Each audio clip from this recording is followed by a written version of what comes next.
entered. We shall now go on to our first speaker, Dr. SUDIPTA MITRA, who's a senior consultant at Ambri Hospitals, Calcutta, a very popular person from her hometown, and a great friend of many of us, and again, a very prolific surgeon.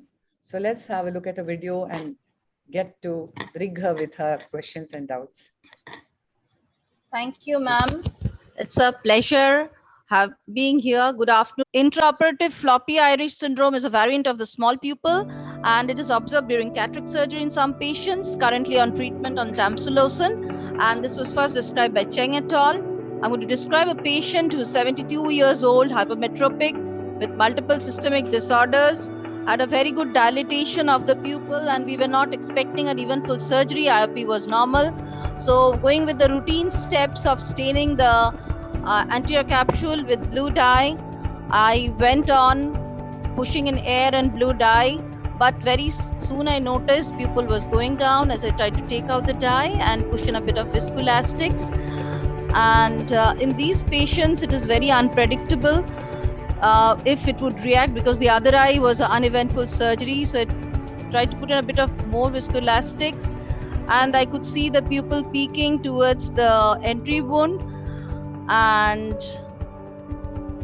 very soon I could see the pupil there out. Now I did not make any other incision, tried to reposit it back, but my pupil had already gone down. I took out the extra bit of viscoelastics thinking I might have pushed in more, tried to reposit it back, and at this point I had to take a decision what to do. My pupil was going down. So I thought, let me try from the main wound, put in some adrenaline to dilate the pupil, but it was not helpful. So I went in through the main wound thinking there might be some viscodilatation and then I could do my rhexis. So I made a 2.2 incision through the main wound, used my keratome for it.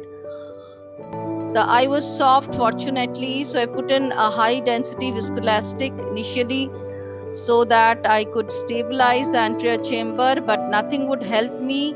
The iris was a bit floppy, so it came out through the main wound again, and now it was real trouble for me. And now I had to really take a call what to do. Usually we do not try to reposit the iris from the main wound. This was a mistake, because usually it will go down more and more, but in that fit of time I did it. I loosened up the speculum thinking that might have created extra bit of pressure, did a bit of massage thinking that I might have created fluid misdirection, but nothing was really helpful. I was soft, so my target was now to do a good mydriasis and prevent the pupil from coming out. So this was intraoperative floppy iris. Now I reposited the iris from the side port, and then I went on. The AC was very shallow and still it was unstable. I could manage a rhexis somehow, but since the dilatation by this time was somehow okay with visco, with adrenaline, but in phaco there was a big problem, as I was catching hold of the iris now and then, traumatizing the iris because it was flaccid. So with my chopper I was traumatizing it, so I used high density viscoelastics and then had to choose for between a pupil expander what type I would use. I usually prefer to do with hooks in these cases, because it not only keeps my pupil expanded but keeps the iris taut, because the iris has become flaccid. I used 4 hooks. I sometimes use 5, but here I used 4 hooks. And a very important point is, until you put the hooks diagonally opposite, you should not give your pull, because it has to be optimum. Otherwise, since the iris is flaccid, later on it might end into a tonic iris. I used a repositor to glide my phaco probe so it does not injure the iris. Furthermore, we can use a fifth hook there instead. We've used optimal force to keep the iris away and taut, and use the repositor. As I said, I usually do this whenever the iris is traumatic and use a fifth hook for this. And the phaco was not very eventful. We could do it easily under direct supervision. You have to look out for turbulence. There should not be much turbulence here, as you can see. Otherwise, the hooks might get dislodged, which had once been there. And as I said, if we can maintain a good fluidics, can maintain a stable anterior chamber and do everything. Even I get a beautiful cap back here. And then the next step was quite easy. Going in the IOL, again I used that spatula to glide over my lens so that it does not go and hit the iris here and there. And the surgery went finally cool. But another very important point here would be how we restore the normal anatomy and removing the hooks very carefully. So as each step we do, we have to be very, very careful. The iris is flaccid, should not traumatize it.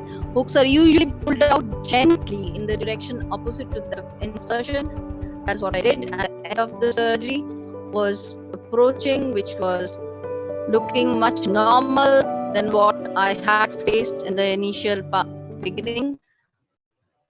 So I close the eye with a round pupil. I have just some pearls to share with you, and they are that we need a control fluidics. First of all, we need the end part of the video, sir, is again not there anyway. So you can stop sharing. I'll just share the pearls where you need to plan ahead if you have a history of use of alpha-1 antagonists like tamsulosin or okay, I have my video cannot be switched on anyway, doesn't matter. And you have to keep you have to be equipped with pupil dilators, hooks, high density viscoelastics with you when you are dealing with such a patient. For me, this patient's other eye was traumatic, was surgery was uneventful and had a very good recovery. So I was not expecting, but fortunately I had the things there. Secondly, the fluidics part has to be very well controlled, very high vacuum. Too much of fluid should not be pushed in because with the turbulence, the hooks get dislodged or you cannot get a stable anterior chamber.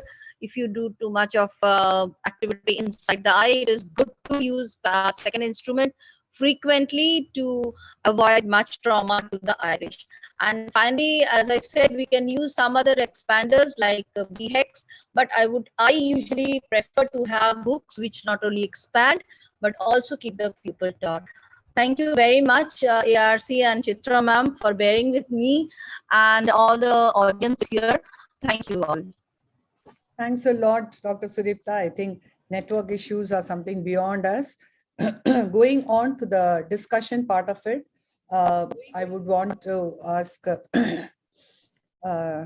we start with Dr. Mohan.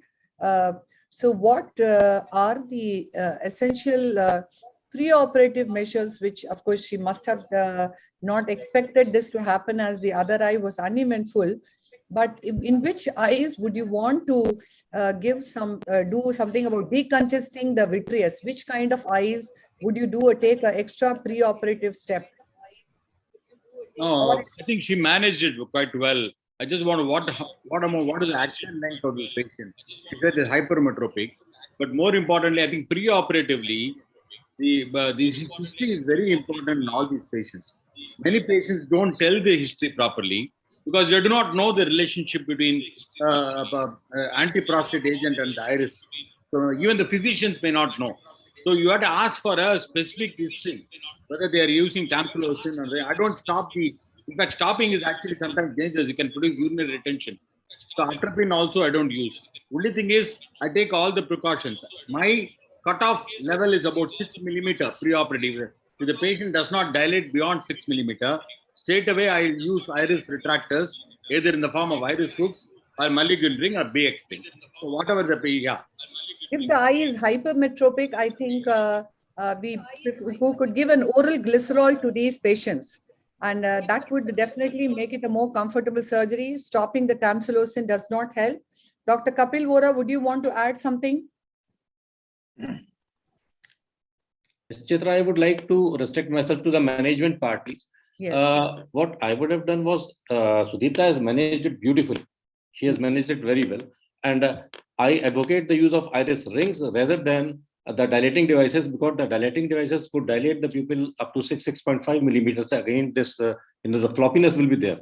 But with the iris hooks, of course, you can pull them right to the periphery and the problem will not be there. The first thing that I usually try in my cases is I go to the side port and do a vitrectomy, an iridectomy right under the main port. So it sometimes helped me during the initial stages. and there is not much prolapse of the iris, because most of the time the constriction of the pupil follows the prolapse through the main root.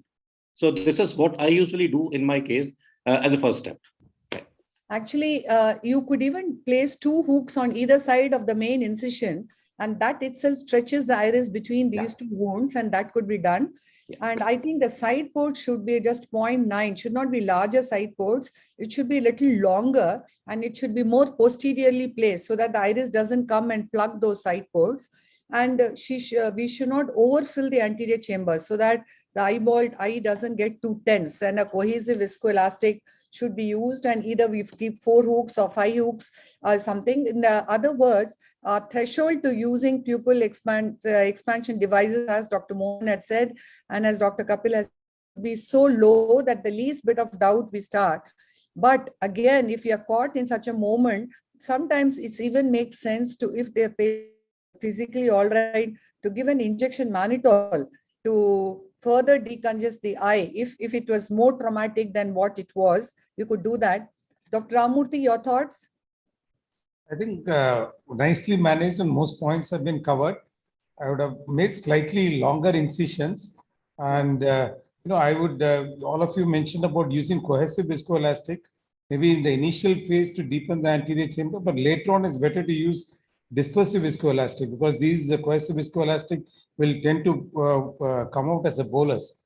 And the most important point to remember is that, it is not the prolapsing of the iris which damages the iris, but it is the reposition of the iris that damages it.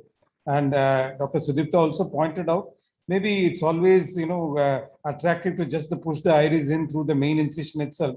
But it's important that you let out fluid and go through the side port and gently reposit it. And one thing is, once you catch hold of the iris and the damage is done, then you get into a cycle where it keeps on bothering you right through the surgery. And needless to say, all of us know that gentle phaco, lower parameters, that is most important in these situations.